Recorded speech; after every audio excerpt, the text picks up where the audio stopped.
Halo sahabat PU, kembali di channel Nugroho PU, channel yang membahas tentang bangun rumah dan renovasi rumah. Semangat membangun buat sahabat PU semua, para subscriber saya tentunya. Kali ini kita akan membahas tentang bata ringan.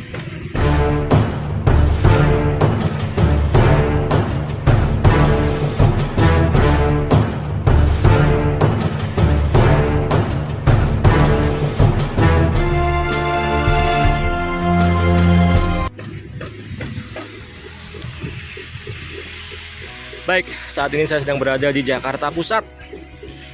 Ya, belum lama proyek ini melakukan pekerjaan pengecoran plat dak lantai 2-nya. Ya, di depan ini. Bahkan sekarang sudah mulai menginjak di pekerjaan bata ringannya. Ya.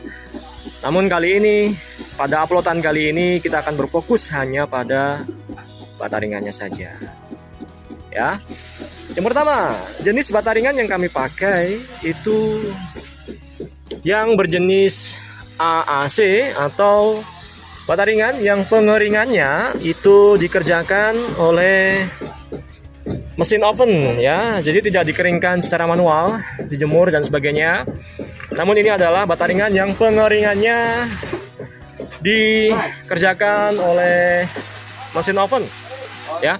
Kita pesan 1 DO full sahabat PU ya, kebetulan yang kami pesan itu 1 DO nya berisi 13 lebih sekian, 13,6 kalau tidak salah, 13,6 meter kubik ya.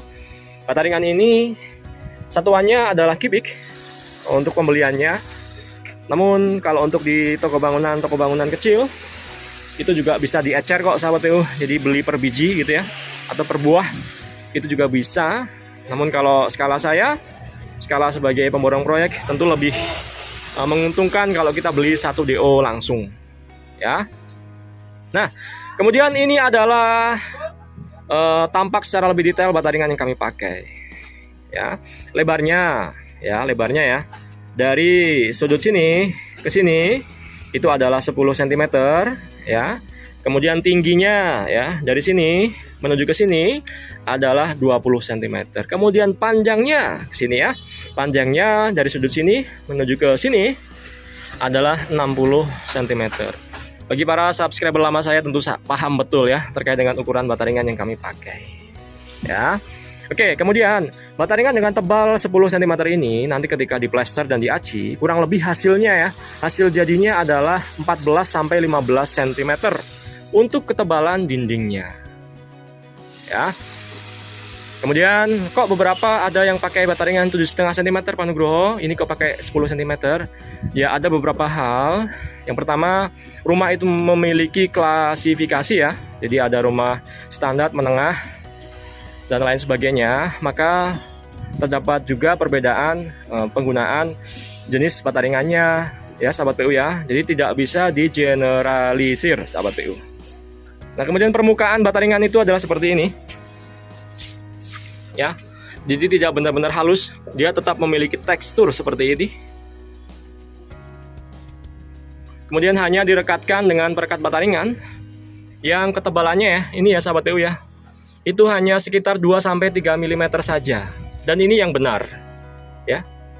Dan tukang sering menyebutnya mortar ini ya, atau perekat bata ringan ini dengan sebutan lem. Ya sebenarnya yang betul adalah mortar ya. Yang betul adalah mortal atau perekat bata ringan. Baik, dalam pemasangan bata ringan ini di standar proyek-proyek saya tentunya pasti kita tambahkan stek seperti ini ya. Jika dia ketemu dengan kolom-kolom. Nah, yang di depan ini adalah kolom praktis ya. Ini adalah kolom praktis. Kemudian ini adalah besi-besi hak yang menyambungkan antara dinding bata atau dinding bata ringan dengan kolomnya. Nah, di sini terdapat, di bawah juga terdapat. Ini ya sahabat PU ya. Ini padahal cuman kolom praktis ya. Jangan ditanyakan ya kalau kolom struktur. Sudah pasti ada. Nah, ini ada kolom struktur di lantai 2 sahabat PU. Oke. Kemudian pada saat pemasangan bata ringan ini sahabat PU juga perlu perhatikan posisi jendela ya, seperti yang di depan ini adalah nanti kita gunakan sebagai jendela ya kan. Kemudian posisi pintu, ya kan. Yang di depan ini nanti akan jadi posisi untuk pintu masuk ke kamar, posisi pintu kamar mandi. Nah, itu yang perlu diperhatikan. Posisi boven itu juga perlu diperhatikan. Nah, untuk mempercepat pekerjaan ya, dan ini bagian dari manajemen pekerjaan atau manajemen kerja, pengaturan SDM tukang di lapangan, ya, itu juga harus diatur. Jadi prosesnya, bataringan naik, bataringan dipasang seperti ini, itu juga beriringan dengan pemasangan atau pengecoran kolom-kolomnya, ya. Sebagian sudah dicor, dan yang di depan ini, yang masih ada begestingnya ini juga baru saja dicor, sahabat PU. Ya, jadi dicor beriringan. Pasang bataringan iya, pengecoran kolom juga iya. Nah, kemudian bataringan yang sudah dipasang sebelumnya langsung bisa dieksekusi untuk kamprotannya, sahabat PU. Seperti yang terlihat di depan ini. Bataringan sudah sempurna dipasang, langsung kita kamprotin. Tujuannya apa? Untuk plesteran utamanya kita nanti itu benar-benar melekat dengan sempurna. Ya, ini kamprotan namanya, sahabat PU. Jadi campuran antara semen dan pasir yang diaduk dengan kadar air yang cukup banyak. Kemudian penempelannya dilempar-lempar, yang tujuannya disebarluaskan seperti ini, tidak dikumpulkan. Ini yang akan jadi ikatan nanti ya, ikatan antara bataringan dengan plesteran utamanya. Oke, ini sistem begesing kami.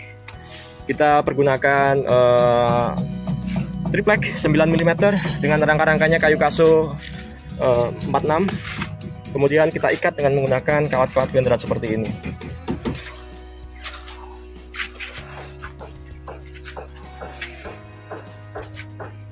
Oke, kemudian di bawah ini ya, ini adalah padak lantai yang sebelumnya sudah dicor. Dan kita nggak perlu menunggu lama ya, sahabat PU ya, karena pada saat pengecoran kita juga pergunakan pengeras beton supaya kita kerjanya lebih kencang. Ya, jadi kita tidak perlu menunggu lama-lama proses pengeringan padak lantai 2-nya ini, namun kita langsung bisa naik pasangan bataringannya. Begitu juga dengan kolom-kolom yang ada di lantai 2 ini. Nah, yang ada di depan ini juga merupakan kolom struktur, sahabat PU. Karena pemilik berpikir jangka panjang, mungkin suatu saat nanti akan dinaikkan lantainya lagi, maka di lantai 2-nya juga pakai kolom struktur. Jadi tidak cuma pakai kolom praktis. Pakai besi ulir semuanya, jumlahnya 6, sahabat PU. Tuh, ukurannya adalah 15 x 30 cm. Yang sudah dicor berbarengan dengan pemasangan bataringannya. Ya, perhatikan, kolom-kolomnya sudah tinggi menjulang juga, beriringan dengan pemasangan bataringannya. Ya, cakep ya, sahabat PU ya. Jadi pada saat pengedakan lantai 2 ini, kalau bisa ditambahkan pengeras beton atau penguat beton supaya lebih cepat keringnya. Kemudian langsung naik di pasangan bataringannya. Beriringan juga dengan pemasangan kolom-kolomnya. Beriringan juga dengan pekerjaan kamprotannya. Juga dipikirkan openingan pintunya. Juga dipikirkan openingan jendelanya. Juga dipikirkan openingan boven-bovennya. Oh, runtut banget ya, sahabat PU ya.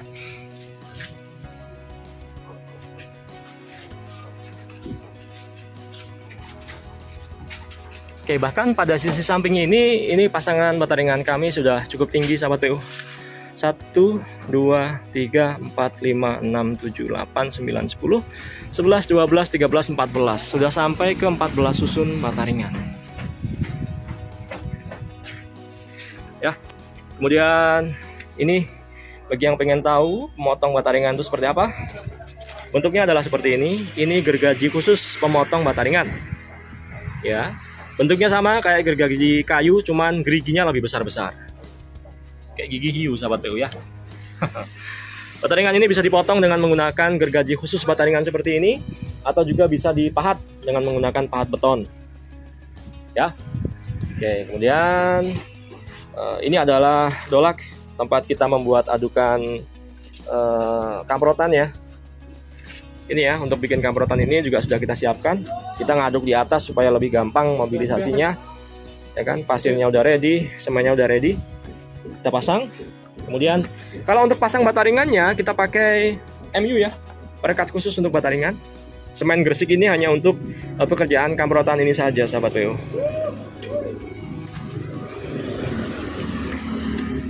Oke, baik, saya pikir demikian yang dapat saya sampaikan terkait bahasan